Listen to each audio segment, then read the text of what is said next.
Olá, bem-vindo ao nosso estudo diário da Escola Sabatina, oferecido pela editora adventista Sá Feliz e a igreja do UNASP São Paulo. Hoje, esta semana, eu estou nesse lugar maravilhoso, incrustado na selva amazônica, no estado do Amapá, passando os dias de férias, de descanso aqui com a família na casa dos meus sogros, um pequeno paraíso. Mas para não perder o nosso compromisso, aqui estamos para o estudo da nossa lição. Vamos iniciar hoje o estudo da semana 4 da Escola Sabatina com um tema muito especial: como Deus nos resgata.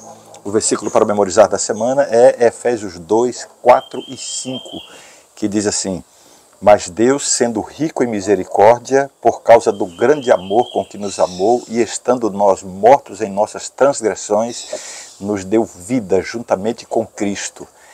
Pela graça vocês são salvos. Para ilustrar melhor esse poderoso ato de resgate de Deus, vamos lembrar de uma história, um evento que comoveu o mundo em 1987. A pequena Jéssica, de apenas 18 meses, caiu num poço abandonado de 6,5 metros de profundidade. Foram 58 longas horas em que as equipes de resgate trabalharam incansavelmente para salvá-la, enquanto o mundo inteiro acompanhava angustiado aquela cena terrível. A situação de Jéssica é semelhante à nossa condição espiritual antes do resgate que Deus fez. Estávamos presos em um poço de pecado e transgressões, incapazes de nos libertar.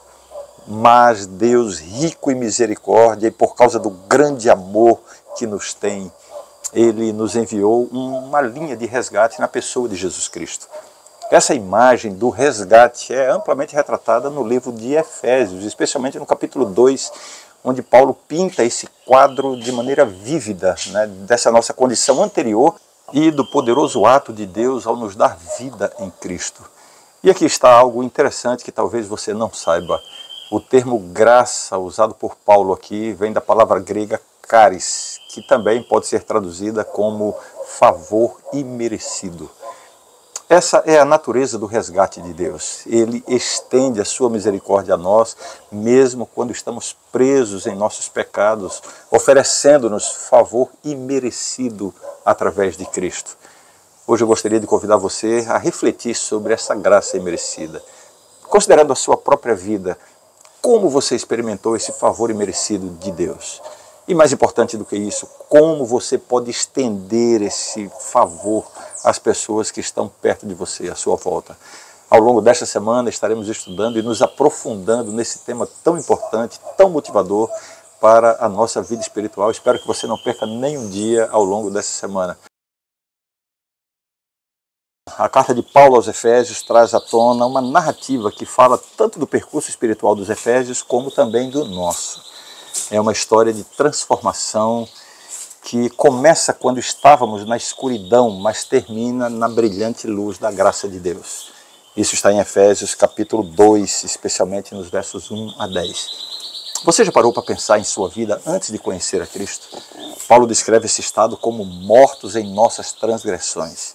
Não era um simples sono ou inatividade, mas sim um estado de morte espiritual, uma existência sem vida, sem a presença vitalizante de Deus. Antes de aceitar a Cristo, duas forças influenciavam a nossa vida. Primeiro, o curso deste mundo, Efésios 2:2. Isso se refere à pressão social, aos padrões de comportamento e às expectativas que nos distanciavam de Deus e de sua verdade. E o segundo influenciador era ainda mais sinistro, Satanás, chamado por Paulo de o príncipe da potestade do ar, Efésios 2:2. Ele agia ativamente em nossa vida, conduzindo-nos em caminhos de desobediência e rebelião contra Deus. Quando falamos sobre a ação de Satanás na vida das pessoas, temos que ter um cuidado, o de não supervalorizar o inimigo de Deus. Se por um lado é perigoso viver como se ele não existisse, por outro lado, há o perigo de viver como se ele tivesse controle absoluto sobre todas as coisas, como se nem Deus pudesse controlar as suas ações. Temos que estar conscientes de que o inimigo de Deus é real, que ele age, que ele tenta, que ele põe a mão nas coisas. Mas eu vou lhe dizer uma coisa muito importante. Você não deve viver com medo dele, como se ele estivesse livre para fazer o que ele quer. A história de Jó nos ensina que ele age, é verdade, mas que as suas ações estão debaixo da autoridade de Deus. Enquanto estivermos neste mundo de pecado, Deus não vai eliminar completamente as ações do diabo, mas ele impõe limites. O nosso esforço deve estar no sentido de nos colocarmos sempre nas mãos e nos planos de Deus. Nada vai acontecer que Deus não permita. A fé em Deus nunca vai combinar com o medo. E se você um dia entregou o seu coração a Jesus, a sua vida pertence a Deus. Esteja seguro disso. E se essa explicação ajudou você, compartilhe esse vídeo com pessoas que você ama e que precisam saber que Deus está no controle de todas as coisas e que o inimigo já está derrotado. A lição de hoje fala sobre um desafio significativo dessa nossa passagem da morte espiritual para a vida em Cristo, o tema que a gente está estudando esta semana na Escola Sabatina. Na carta aos Efésios, Paulo descreve esse desafio de uma maneira muito interessante. A expressão que ele usa é: entre eles também nós todos andamos no passado, segundo as inclinações da nossa carne. Ontem nós vimos a influência de Satanás na vida das pessoas que viviam sem Deus. Hoje nós vamos ver essa outra força que agora não é uma força externa, e sim uma força que está dentro de cada um de nós. Se você passou por esse processo de conversão, certamente vai se lembrar de como eram as coisas antes de Cristo em sua vida. Eu me lembro muito bem, houve momentos na minha juventude em que eu me sentia tão desesperado pela vida que eu levava sem Deus, que eu chegava a fazer várias vezes listas de coisas que eu tinha que mudar na minha vida, na minha conduta, no meu comportamento, mas eu não conseguia passar nem do primeiro item dessas listas, porque eu queria resolver a minha vida sozinho, por minhas próprias forças, e isso não dava resultado. A explicação está aqui. Eu estava morto. Um morto não consegue retomar a vida por si mesmo. O apóstolo Paulo explica que Deus nos deu vida através de Cristo. Nós ressuscitamos e fomos exaltados com Ele, de acordo com Efésios 2, 4 a 7. Tudo isso não por causa dos nossos méritos, mas pela graça maravilhosa de Deus. Isso não significa que, pelo fato de termos recebido vida em Cristo, nunca mais vamos ceder às atrações do mundo e da carne. Não é isso. Os desejos, chamados por Paulo de inclinações da nossa carne, fazem parte da nossa natureza caída e têm o potencial de nos desviar de Deus, nos desviar dos propósitos de Deus, da paz de Deus em nossa vida. A nossa luta contra o pecado e o mundo prossegue, mas agora de uma perspectiva diferente. Antes de Cristo, a força do pecado estava em nossa vontade. O pecador sem Deus, ele quer praticar o pecado, ele se deleita no pecado. O pecador transformado por Cristo ainda terá uma luta contra o pecado, mas agora ele não quer mais o pecado. A sua vontade agora está do lado de Deus. Ele pode até ceder por alguma fraqueza momentânea, uma inclinação, mas em sua consciência ele quer uma vida santificada, e é isso que Deus usa. Deus se aproveita do menor impulso para a santidade, para ir transformando, dando vitórias e mudando o nosso caráter. Essa é uma obra que leva a vida toda, mas é contínua e crescente.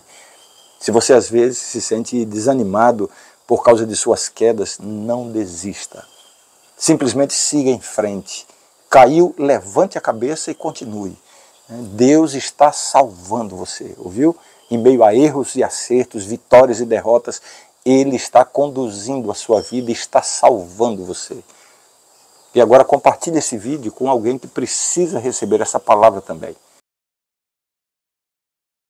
A lição de hoje nos leva ao coração da carta aos Efésios.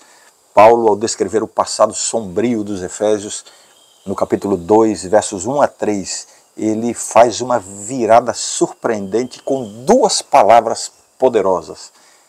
Veja só o verso 4, Efésios 2, 4, diz assim: mas Deus, sendo rico em misericórdia, por causa do grande amor com que nos amou, estando nós mortos em nossas transgressões, nos deu vida juntamente com Cristo. Pela graça vocês são salvos. É o nosso verso para memorizar. A grande virada começa no início desse verso. Mas Deus. Aqui se encontra o ponto de virada de toda a Escritura, o farol de luz que atravessa as névoas da nossa humanidade caída. As duas palavras, um contraste tão agudo, tão chocante, que rasga o véu das nossas transgressões e revela uma realidade de graça e misericórdia sem limites. Mas Deus. Quantas vezes temos tropeçado em nossa vida, né, e sido envoltos em nossos erros e pecados e nos achamos impotentes perante a nossa natureza pecaminosa. Quantas vezes nos encontramos mortos em nossas transgressões, nosso coração voltado para longe do Criador, nossa alma encoberta pela escuridão do nosso orgulho, do nosso egoísmo. Mas Deus. Essas palavras ecoam como um poderoso chamado de Deus em meio ao silêncio sombrio. Nosso Deus, que é rico em misericórdia, não nos deixou perecer em nossas transgressões. Ele não nos abandonou nos nossos caminhos perversos, mas em seu grande amor, Ele nos deu vida, vida em Cristo, o mais precioso presente da graça de Deus. Nessa expressão, mas Deus, vemos o grande paradoxo da fé cristã. Estávamos mortos e agora estamos vivos. Éramos filhos da ira, mas agora somos filhos de Deus. Estávamos condenados, mas agora somos salvos. Tudo isso não por méritos nossos, mas pela imensa misericórdia e amor de Deus. Quão incrível é então esse mas Deus. Ele nos confronta com nossa insuficiência, mas nos eleva pela sua suficiência. Ele nos lembra de nossa pecaminosidade, mas nos envolve com o seu perdão. Ele nos quebra com a nossa falibilidade, mas nos reconstrói com a sua perfeição. Mas Deus. Essas palavras servem como um lembrete constante da grandiosidade do nosso Deus, da profundidade do seu amor e da vastidão de sua misericórdia. Esteja você se debatendo com o pecado, se sentindo perdido ou oprimido, lembre-se do mas Deus, pois em meio à escuridão, essas palavras iluminam o caminho para a graça, o amor e a misericórdia incondicional do nosso Pai Celestial. Então, cada vez que você se sentir desmotivado, fraco, derrotado, recite esse versículo, Efésios 2:4. Mas Deus, sendo rico em misericórdia, por causa do grande amor com que nos amou, e estando nós mortos em nossas transgressões, nos deu vida juntamente com Cristo. Pela graça vocês são salvos. A lição de hoje foca em dois aspectos notáveis: a escola da graça e a extensão eterna da graça.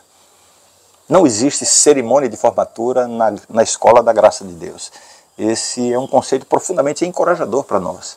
O nosso relacionamento com Deus e a nossa compreensão de sua graça não são algo que possamos completar ou dominar plenamente. A nossa jornada como cristãos é um aprendizado contínuo, uma revelação constante de novas profundidades da graça divina. O nosso coração nunca se forma, nunca se gradua, nunca se satura da bondade e do amor de Deus. Pelo contrário, somos sempre alunos, sempre em um processo de crescimento, sempre descobrindo novos aspectos da sua misericórdia e do seu amor. A graça de Deus é o oceano no qual estamos imersos, e por mais que nademos, nunca chegaremos do outro lado. E isso em si mesmo é uma bênção maravilhosa. Não há um ponto em que você obtenha um doutorado em graça, nenhum momento em que você esteja isento de sua necessidade da graça de Deus. E aqui reside uma verdade sublime e animadora. A graça de Deus não se acaba, ela é infinita e incessante. Isso significa que não importa onde você esteja na sua jornada de fé, o melhor de Deus para você ainda está por vir.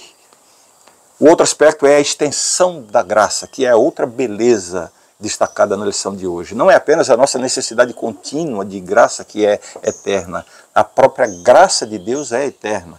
Desde antes da fundação do mundo, através da história e para todo sempre, a graça de Deus permanece. Ela se estende além do nosso tempo presente, do passado e até do futuro. Vai até as eras eternas. Aqui descobrimos uma verdade assombrosa. que a graça de Deus não é apenas um ato isolado, mas uma constante, um fluxo ininterrupto de amor e misericórdia que se estende da eternidade passada à eternidade futura. Alguns teólogos afirmam que a graça é uma resposta de Deus ao pecado. E por isso, antes do pecado não havia graça, nem haverá depois que tudo for restaurado. Essa ideia merece uma reflexão mais profunda. A graça de Deus, em sua essência, é a expressão imerecida do seu amor divino e de sua generosidade para com as suas criaturas. Ela é evidenciada em maior medida no contexto do pecado, é verdade, onde vemos a resposta graciosa de Deus à nossa queda e transgressão. Nesse sentido, a graça é necessária e fundamental para a nossa salvação e reconciliação com Deus nesta era do pecado. No entanto, a graça de Deus não se limita apenas ao contexto do pecado. A graça é também a expressão generosa do amor de Deus que flui livremente antes do pecado entrar no mundo e que continuará a fluir depois que o pecado for erradicado. A graça de Deus é mais do que apenas uma resposta ao pecado. Ela é uma expressão eterna do amor divino e da generosidade da própria natureza de Deus, que transcende a presença do pecado. A graça de Deus é tão imutável quanto a natureza de Deus, presente antes, durante e após a era do pecado. Isso é maravilhoso, não é verdade? A lição de hoje fala sobre salvos por Deus. A tendência humana é de acreditar que podemos, de alguma forma, contribuir para a nossa salvação, que podemos alcançar a salvação por meio de boas obras, da moralidade ou por alguma medida de justiça própria. No entanto, o apóstolo Paulo rapidamente desmantela essas falsas ideias. Primeiro, ele pinta uma imagem sombria da condição humana. Ele fala que nós estávamos mortos em nossos pecados, governados pelas paixões da nossa carne, realizando os desejos do corpo e da mente. Ele desenvolve isso em Efésios, no início do capítulo 2 de Efésios. Essa descrição é bastante forte e nos confronta com a dura realidade do pecado. O pecado é mais do que uma ação, é um estado do ser que nos leva à separação de Deus. Não somos pecadores porque pecamos. Nós pecamos porque somos pecadores. Não é uma questão de comportamento, é uma questão de natureza. Porém, o apóstolo faz questão de ressaltar que é exatamente nesse cenário sombrio que a luz da graça de Deus resplandece como uma força extraordinária na vida do pecador arrependido. Não por algum mérito nosso, não por qualquer esforço nosso, mas simplesmente por causa do grande amor de Deus. Ele nos dá vida juntamente com Cristo, nos ressuscita espiritualmente e nos coloca nas regiões celestiais com Cristo, como diz o texto, Efésios 2, 4 a 6. O que Paulo nos mostra é que a salvação não depende de nós. Não é algo que nós podemos alcançar por nossos próprios esforços. Ao contrário, a salvação é um ato soberano e misericordioso de Deus. Isso não significa que não tenhamos nenhum papel nisso. Significa que o nosso papel não é de protagonistas, e sim o de responder à obra salvadora de Deus. Nossa fé e nossas obras são uma resposta à salvação que Ele já realizou, e não condições para que a salvação aconteça. Entendeu bem? Paulo nos lembra que nós somos salvos pela graça por meio da fé, e que nem mesmo essa fé vem de nós, ela é um dom de Deus. Efésios 2, 8. Isso coloca a salvação firmemente nas mãos de Deus de forma completa. Ela depende inteiramente do que Cristo fez na cruz e de como o Espírito Santo aplica essa obra em nossa vida. Nós não somos os autores de nossa salvação, somos apenas os recipientes dela. Portanto, não há lugar para orgulho ou vanglória. Ao contrário, o conhecimento de que a salvação é totalmente obra de Deus deve nos levar a uma humildade profunda e a uma gratidão sem medida. Nós fomos criados em Cristo Jesus para boas obras, obras que Deus preparou de antemão para que andássemos nelas, de acordo com Efésios 2:10. Essas obras são uma manifestação de nossa nova vida em Cristo e são a maneira que Deus escolheu para demonstrar o seu amor ao mundo. A salvação não depende do que você faz ou deixa de fazer. Ela depende do que Cristo fez e de como o Espírito Santo aplica isso à sua vida. E isso é de fato uma notícia maravilhosa. Um forte abraço, até amanhã.